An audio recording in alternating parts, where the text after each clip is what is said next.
Astrologer Ramakrishna Ghosh. আমার এই channel অর্থাৎ অ্যাস্ট্রোলজার রামকৃষ্ণ ঘোষ চ্যানেলের পক্ষ থেকে জানাই আপনাদের সকলকেই স্বাগত। আশা করি ঈশ্বরের কৃপায় আপনারা সকলেই ভালো আছেন। আমি বিভিন্ন রাশির মাসিক রাশিফল নিয়ে আলোচনা করছিলাম। তার পাশাপাশি আজকে আপনাদের জন্যে নিয়ে এসেছি এক নতুন টোটকা। 2024 সালে মহাশিবরাত্রির তারিখ, সময় আর টোটকা আপনাদেরকে আমি জানাবো। আপনারা অনেকেই এই শিবরাত্রি পালন করেন, কিন্তু তার সঠিক নিয়মাবলী আপনারা অনেকেই হয়তো জানেন, আবার অনেকে জানেন না।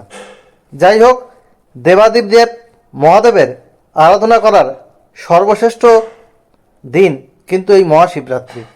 এদিন যদি আপনারা ভক্তি মনে পূজা করেন, তাহলে বাবা ভোলেনাথের যে ভক্তদের মনোবাঞ্ছনা কিন্তু পূরণ হয়। কৃষ্ণপক্ষের চতুর্দশী তিথিতে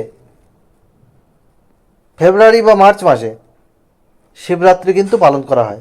সাধারণত ফেব্রুয়ারি, কখনো কখনো মার্চ মাসে এই শিবরাত্রির তিথি পড়ে।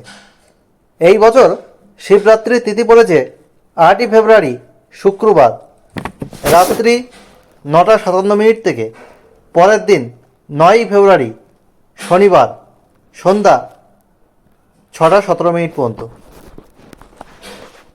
আর পুজোর শ্রেষ্ঠ সময় হলো নিশীথকাল। এই তিথিতে 4 প্রহরে পুজো হয়। অনেকে 1 প্রহর বা 4 প্রহরে পুজো করে থাকেন। তবে শাস্ত্র মতে এই তিথিতে যদি সন্ধ্যাবেলা স্নানের পর শিবের পূজা করলে মনোবাঞ্ছনা পূর্ণ হয়। শিবরাত্রির ব্রত পালন করার আগের দিন সংযম করতে হবে। এদিন সিদ্ধ চালের ভাত বা আমিষ খেতে নেই। আতপ চালের সিদ্ধ ভাত খাওয়ার নিয়ম রয়েছে। কেউ চাইলে ময়দার তৈরি খাবার খেতে পারেন। সন্দক লবণ দিয়েই কিন্তু রান্না করা উচিত। এদিন সাধারণ লবণ যেটা আমরা ব্যবহার করি একদমই খেতে নেই। ব্রতের দিন উপোস করে নিষ্ঠার সাথে কিছু নিয়ম মানলে আপনাদের মনোবাসনা পূর্ণ করেন দেবাদিদেব মহাদেব। আর মহাদেবের তো বেলপাতাতেই মহাদেব তুষ্ট হয়ে যান। এছাড়া বেলপাতা ছাড়া ধুতরা, আকন্দ, অপরাজিতা, কলকে ফুলও